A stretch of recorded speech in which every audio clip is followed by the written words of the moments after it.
कांवड़ यात्रा की परंपरा कैसे शुरू हुई, जाने कांवड़ यात्रा की कथा और मान्यता। 4 जुलाई से सावन मास के साथ ही कांवड़ यात्रा की भी शुरुआत हो चुकी है और सावन शिवरात्रि तक कांवड़ यात्रा चलेगी।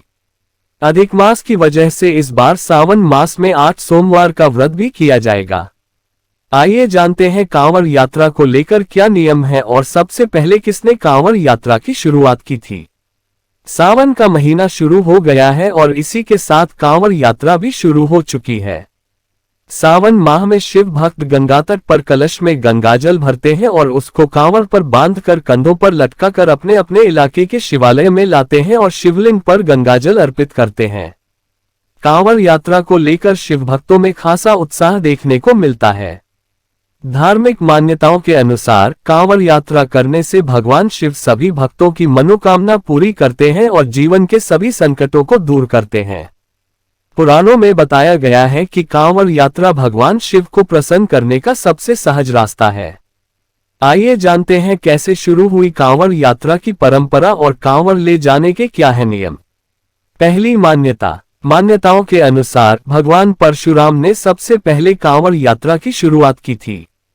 परशुराम गढ़मुक्तेश्वर धाम से गंगाजल लेकर आए थे और यूपी के बागपत के पास स्थित पुरा महादेव का गंगाजल से अभिषेक किया था। उस समय सावन मास ही चल रहा था। इसी के बाद से कांवड़ यात्रा की शुरुआत हुई। आज भी इस परंपरा का पालन किया जा रहा है। लाखों भक्त गढ़मुक्तेश्वर धाम से गंगाजल लेकर जाते हैं और पुरा महादेव पर जल अर्पित करते हैं। कांवड़ यात्रा को लेकर दूसरी मान्यता। आनंद रामायण में इस बात का उल्लेख मिलता है कि भगवान राम पहले कांवड़िया थे। भगवान राम ने बिहार के सुल्तानगंज से गंगाजल भरकर देवघर स्थित बैद्यनाथ ज्योतिर्लिंग का अभिषेक किया था। उस समय सावन मास चल रहा था। कांवड़ यात्रा को लेकर तीसरी मान्यता। प्राचीन ग्रंथों में रावण को पहला कांवड़िया बताया है। समुद्र मंथन के दौरान जब भगवान शिव ने हलाहल विष का पान किया था, तब भगवान शिव का कंठ नीला हो गया था और वे तभी से नीलकंठ कहलाए थे।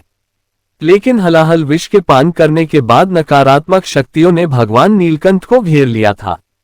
तब रावण ने महादेव को नकारात्मक शक्तियों से मुक्त के लिए रावण ने ध्यान किया और गंगाजल भरकर पूरा महादेव का अभिषेक किया, जिससे महादेव नकारात्मक ऊर्जाओं से मुक्त हो गए थे। तभी से कांवड़ यात्रा की परंपरा भी प्रारंभ हो गई। कांवड़ यात्रा को लेकर चौथी मान्यता। कुछ विद्वान का मानना है कि सबसे पहले त्रेतायुग में श्रवण कुमार ने पहली बार कांवड़ यात्रा शुरू की थी। श्रवण कुमार ने अंधे माता पिता को तीर्थ यात्रा पर ले जाने के लिए कांवड़ बिठाया था। श्रवण कुमार के माता पिता ने हरिद्वार में गंगा स्नान करने की इच्छा प्रकट की थी। माता पिता की इच्छा को पूरा करने के लिए श्रवण कुमार कांवड़ में ही हरिद्वार ले गए और उनको गंगा स्नान करवाया। वापसी में वे गंगाजल भी साथ लेकर आए थे। बताया जाता है कि तभी से कांवड़ यात्रा की शुरुआत हुई थी। कांवड़ यात्रा को लेकर पांचवी मान्यताओं में बताया गया है कि समुद्र मंथन के दौरान जब महादेव ने हलाहल विष का पान कर लिया था, तब विष के प्रभावों को दूर करने के लिए भगवान शिव पर पवित्र नदियों का जल चढ़ाया गया था, ताकि विष के प्रभाव को जल्दी से जल्दी कम किया जा सके। सभी देवता मिलकर गंगाजल से जल लेकर आए और भगवान शिव पर अर्पित कर दिया। उस समय भी सावन मास चल रहा था। मान्यता है कि तभी से कांवड़ यात्रा की शुरुआत हो गई थी।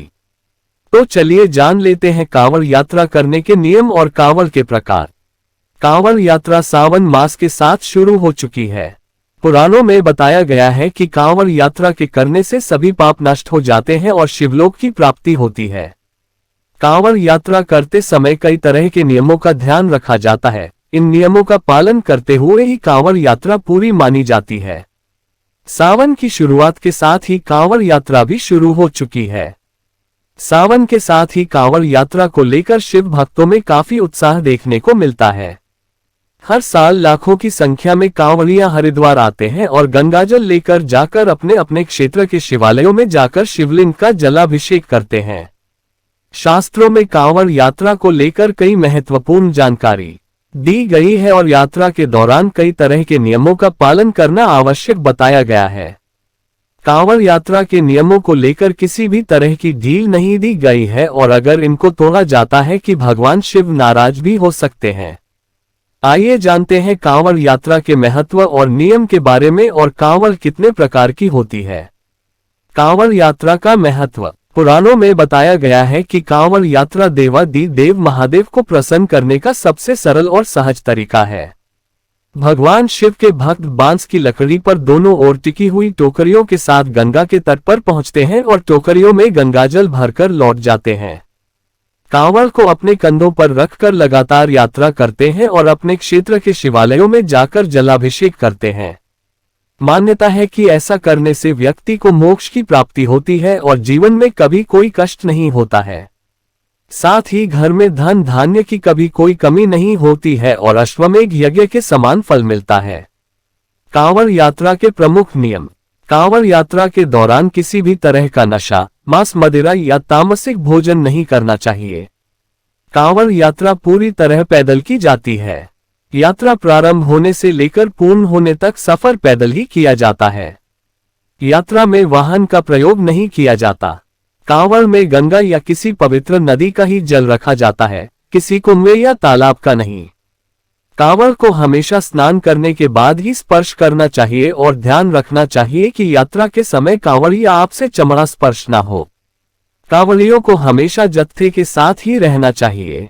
कांवड़ यात्रा के दौरान ध्यान रखना चाहिए कि अगर आप कहीं रुक रहे हैं तो कांवड़ को भूमि या किसी चबूतरे पर ना रखें। कांवड़ को हमेशा स्टैंड या वृक्ष की डाली पर ही लटका कर रखें। अगर गलती से जमीन पर कांवड़ को रख दिया है तो फिर से कांवड़ में पवित्र जल भरना होता है। कांवड़ यात्रा करते समय पूरे रास्ते बम बम भोले या जय जय शिव शंकर का उच्चारण करते रहना चाहिए। साथ ही यह भी ध्यान रखना चाहिए कि कांवड़ को किसी के ऊपर से लेकर ना जाएं। कांवड़ के प्रकार। कांवड़ मुख्यतः 4 प्रकार की होती है और हर कांवड़ के अपने नियम और महत्व होते हैं। इनमें है सामान्य कांवड़, डाक कांवड़, खड़ी कांवड़, दांडी कांवड़। जो शिव भक्त जिस प्रकार की कांवड़ लेकर जाता है उसी हिसाब से वह तैयारी की जाती है। इन 4 प्रकार की कांवड़ के लिए शिव मंदिरों में उसी हिसाब से तैयारी भी की जाती है। आइए जानते हैं इन कांवड़ के बारे में। इन कांवड़ के अपने नियम और महत्व। सामान्य कांवड़। सामान्य कांवड़ में शिव भक्त आराम कर सकते हैं।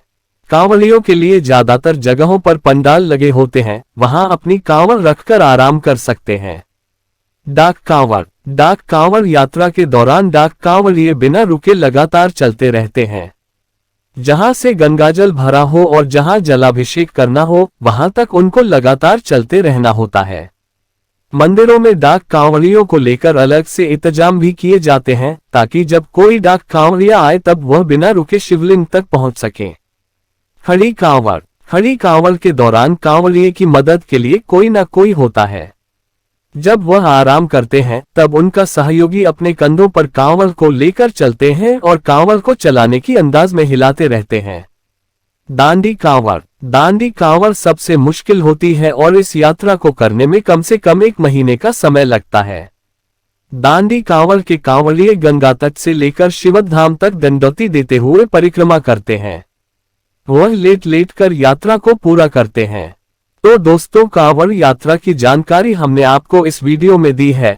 अगर वीडियो थोड़ा सा भी अच्छा लगे तो वीडियो को लाइक करना, दोस्तों के साथ शेयर करना और अगर आप भोले बाबा के भक्त हो तो कमेंट बॉक्स में जय भोलेनाथ जरूर लिखना। और अगर आपने हमारे चैनल को अभी तक सब्सक्राइब नहीं किया है तो प्लीज चैनल को सब्सक्राइब करें, बेल आइकन को प्रेस करें ताकि हमारी इसी तरह की आने वाली हर वीडियो आपके तक सबसे पहले पहुंचे। ओम नमः शिवाय।